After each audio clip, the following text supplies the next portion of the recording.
Do you think a measure like the best employer to work for is a useful thing for companies to pursue? I guess as a this is how we're changing, and because this is how we're changing, this is the caliber of people we are attracting and retaining.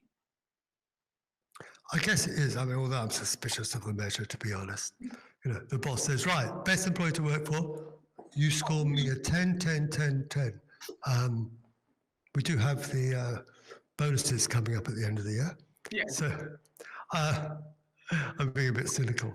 And often, how on earth do I know you're the best employer to work for? You know, I've been working for you for 5 years, I haven't worked for anyone else. So, of course, in theory, I do think, though, a measure that we use quite a lot for our clients is the ENPS, Employee Net Promoter Score. And not so much as because you get a 7.8 or an 8.3. In fact, what we have is, now we call it 4Q. We only ask employees 4 questions. That call it, it's electronic. Yeah. Basically, the ENPS. And then you actually start thinking about why you scored a 7 or 8. Then the next question runs along the lines of, what do you like about this company? The third, what's not so good? What don't you like? And 4, either if you were CEO for a day, what one thing would you change? Or what would you suggest? Because with all these surveys, we don't want to ask what we want to know. We want to ask what you want to tell us. Because, you know, you see these endless employee surveys, hundreds of questions, and you agonize, look, I only got a 6.4 for this. I got a 6.6 last year. But do you know whether the employee gives a damn about that question anyway? So what we find is that you can get very rich data by asking less and listening more, analyzing more. And that is something to, and then basically what we say from there is, you've got your high ground, you've got your sinkholes. Forget the middle bits for now. All you do for the next 6 months is make one high ground impregnable and fill in one sinkhole. That's all. And then see the difference. Doable, right? Because we run around, because often what happens when the feedback happens, the exec committee sit and look at the results. They're absolutely horrified by all the negatives. They agree with all the positives. Or no, they ignore them. They ignore the positives. They're looking at all the negatives. Either they agree or they disagree, then they start fighting about the research. And then they want to do so much, they end up doing nothing.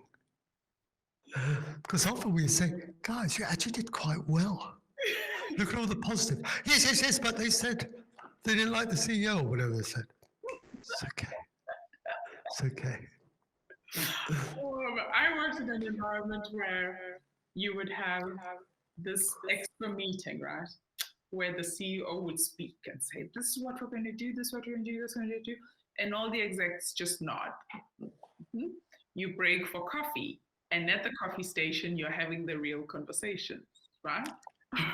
About this is what's missing, this is what needs to change, this was. So I guess the point is, how do you create a culture where dissent is encouraged? I mean, my time at the Red Bank, I remember one of these fancy boss barades we had gone to at a very expensive hotel in Cape Town, I must tell you. And we are having a vision session. So we have a new global CEO, and he's here, and he's all about customer centricity and culture. And I'm like, you are my guy. And we are then asked, so what is the one thing you would want to offer as something for us to focus on that you think affects our ability to grow and achieve our stated ambition? Dunderhead over here thinks they're asking for the truth. So I raise my hand. And I raise my hand and I say, in my time here, I have recognized that the people who succeed in this environment are the ones who know how to play the political game, who can show up at the correct meetings and say the right things when the CEO is present. So maybe that could be a conversation starter. I sat down and we broke for tea because it was a conversation stopper. That does too. Yeah, it's a really difficult one. And sometimes we try and bring that to the fore by, if we know that the culture in the organization is a problem, we'll convene small groups and we'll present, the water cooler conversations, the real conversations.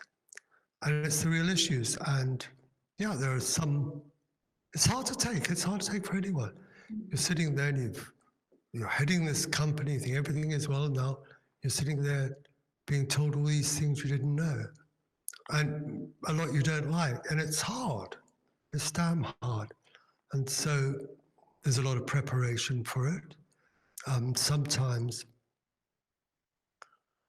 often, what we will do is before presenting it in plenary, we'll take the CEO aside and say, prepare yourself. Yeah.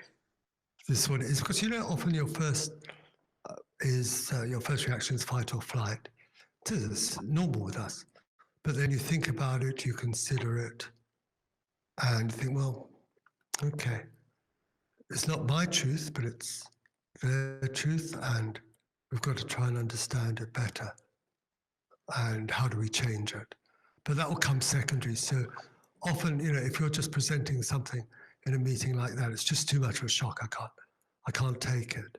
Like, for instance, if you had an opportunity, if the CEO had said, okay, we want some honest feedback, but let's break for tea now. Think about it. And if there's some feedback you want to give you think it's going to be hectic, just give me a heads up first. Because we need to mentally prepare ourselves. And it's hard for anyone. If you sat now and told me the 5 things that I really screwed up on, yes, I think I'd break for tea too. I mean, I can tell you now, we don't drink enough wine with Zara. We don't drink enough wine. We don't drink enough wine. We don't drink enough wine. We don't drink enough wine. Okay, I'll take that. I'll take that on the chin. Speaking of which, though, did you not do work with you did work, right, with a wine brand? Or was it? Yeah, some years ago, it's quite a few years ago, we worked with Spear. And it was a very interesting piece of work at the time and this was some years back, and it was just helping them with a strategy, but also looking at the wine industry in South Africa and why it hadn't made the impact that, for instance, the wine industry in Australia and other places had made. And obviously there's not just one simple reason, but one of the main reasons was there were no dominant brands, whereas one brand in Australia just gobbled up so many others, and so it had a global heft. Plus, that we were known for the cheap and nasty wines, and so our good wines were just degraded. And Spear were doing it too. I mean, they were a negociant, and they were buying, I don't know, a container full of grape juice and just shifting it over, and it was made into some dreadful stuff. And it was also looking at laddering wine brands. You get that good, better, best. And then how you look at that and how you price that. And I must say, since then, I'll put it solely down to our intervention, of course. Since then, Spear has become, although off a low base, probably the largest exporter of wine in the country, I think, as a brand. And they have laddered their brands, and at the top end, they have been successful.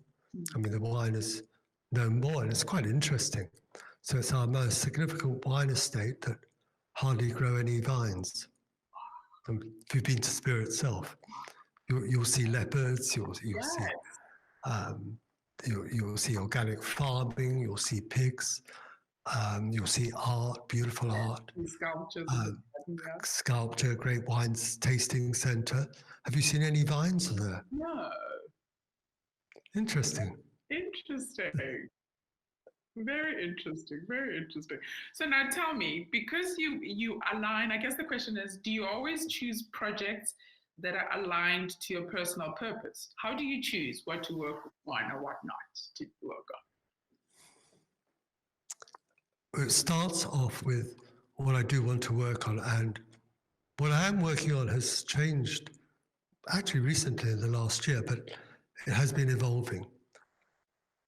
I love working on what I call purpose-driven brands, even though they may not realize they're purpose-driven, but they won't come to me unless they want to be or are. But I also love working on repurposing places. A place is the most complicated of brands. With a brand, at least there's a measure of control of a place. Who controls London and New York, a Norfolk, a Durban? Yes. It is this chaotic mix of impressions that does form a brand. Mm. And also, it's quite relatively easy to pivot a brand. A brand could be standing for one thing, and then you can make it stand for something else. Nike at the beginning stood for winners, for champions. And then it just broadened its base totally for everyone can be a champion, the champion's in you. It pivoted. However, a place is different. It's got infrastructure, and the infrastructure is a story of the past and a present that's changing at a bewildering rate. And so how do you repurpose places? Joburg has done okay. It was a mining town. But most other mining towns, what's happened to Welcome? What's happened to all the mining towns across Southern Africa as the mines dry up? What's going to happen to the fishing towns when the fishing is less? What's going to happen with, there's a prediction done by, I think it was Toronto or Ontario University, that by 2100, which is maybe not in my lifetime or yours, but probably in the next generations, the 3 biggest cities in the world will all be in Africa. The 13 biggest cities of the top 20 in the world will all be in Africa. These have been built in colonial times, now having to expand to populations 10 times, 100 times their envisaged size. How's that all going to work? So places are fascinating. And also, what I say is new in my life is I've now also working on, I've become a portfolio person. Awesome. There's Free Thinkers in South Africa, which is around purpose-driven organizations and repurposing places. There's Impact Trust, which is Africa, UK, Europe, which is new educational forms. And then there's a new organization born out of Finland, born in the pandemic, called Mox World. And it's got a fascinating premise. It is giving life-loving technologies their place in the sun. If you think about the world right now, we need technologies that take carbon out of the atmosphere, that recycle water, that make the most of what we have. And so many of these technologies invented by great engineers, great inventors, they may not have a marketing sense, that probably don't have a business sense, and they just sit there. Now, how can they be found, brought together, brought to scale? So I think so we're working on a couple of things there that, as I say, and it's also a fascinating company. Talk about not having offices. The CEO is, the founder is a Finn, Yes. and she spends most of her life traveling around the world. Yes. The other founder is a Finn that lives in Mexico. There is a Mexican that lives in Finland. There is one of the guys that lives in Kazakhstan. there is someone else who is born in Singapore. She's been living in Croatia, but because her Croatian visa is running out, she's going to, where's she going to? Somewhere else. Greece. She's going to Greece. And so, but we can work like this. Now, this was unimaginable to have an organization like this before. And to have an organization like this, and in fact, the culture is called a nomad culture. Lovely. And to have an organization like this, but it is dedicated, its purpose is to find and bring life-loving technologies to scale. So whether it's from a financial aspect, from a strategic aspect, marketing, creative, what is needed to bring it to scale? So, and this is fascinating for me because then my next question to you is, because I was going to ask, what is the future of organizations? You've just told me now, because the future of organizations is literally an amorphous structure with a single unifying strategy, right? Because we don't have to be in the same place to see the same thing. But then the next one is, what is the future of productivity? Like, what comes after purpose? Is there another thing that businesses have to evolve into or evolve out of? What's your sense? Yeah, I think you have to evolve out of command and control. And very interesting conversations that we're having in this nomad culture, for instance, around trust. There are two ways of thinking. One is trust is earned, and the other is mistrust is earned. So in other words, do I start up by not trusting you, and then you've got to prove to me how trustworthy you are, or do I start off by trusting you? Now, if I start off by trusting you, I might now and again be disappointed. I might now and again be taken for a ride. And that's down to me because I'm not smart enough and not feeling the other person. But more often than not, I think by mistrust, starting off with mistrust, and you've got to earn my trust, we just miss out so much on each other. And so if I start off with trust, then do I need all the command and control? Do I need you to be in the office from 9 to 5 and I'm checking up on you? Or if you're home, you've got to log in and you must log out. And I see you took 40 minutes for lunch, not 30. So that is, we are just dehumanizing ourselves. So I guess it's all around less of the command and control, more humanity. And you talk about productivity. I think that productivity comes with, first, when I'm feeling good about myself, I'm going into my own responsibility. I can be responsible and accountable for my actions. Plus, I have the right technology, because technology has enabled my lifestyle. This is enabling our conversation right now. 100 years ago, 200 years ago now, one of the richest men in the world got his advantage through carrier pigeons. It was Rothschild when the Battle of Waterloo. His messenger and his carrier pigeons came in first, so he could make a killing on the stock exchange. So we've come a long way.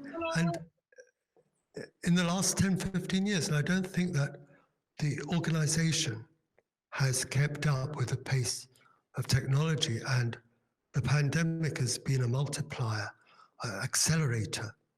And with all the tragedy it has brought, it has also brought gifts.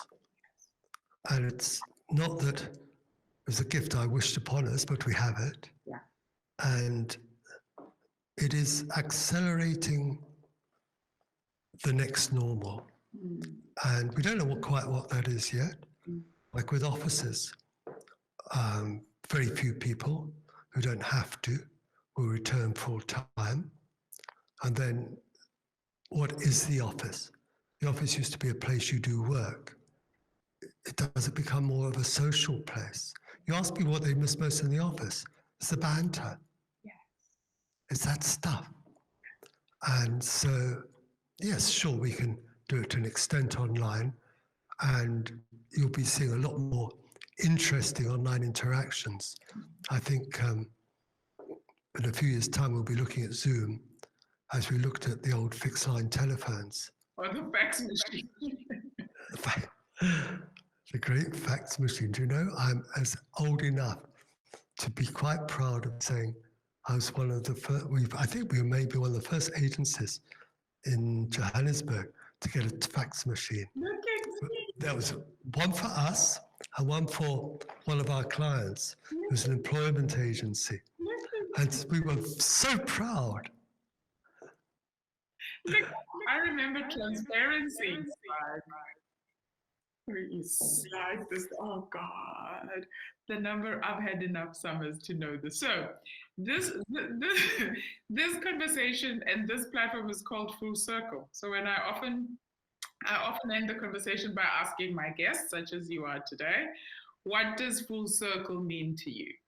Let me tell you what it means for me. Coming full circle for me has meant integrating the multiple streams that provide fuel and fire for the way that I imagine and for the way that I create and for the way therefore I engage with the world. What does full circle mean for you? Okay. Do you know the Zen circle? Aha. It is a broad brushstroke that actually doesn't close. And the one question I was going to ask you is, when does a circle ever fall? So always got to be some air in the circle to allow things in and out. And it is that. So for me, when I think of a broad brushstroke, I think of, a full circle, I think of that broad brushstroke and a circle that is never quite complete, but full of potential. Fantastic. I thank you, because then for as long as even the fencing of that circle is permeable, it allows for this exchange, right? And you have filled my cup to the full. So I thank you. See, this was wonderful. We should do it again. I think so. Hopefully with a glass of wine, so we can be a lot more articulate when we get to the full laugh.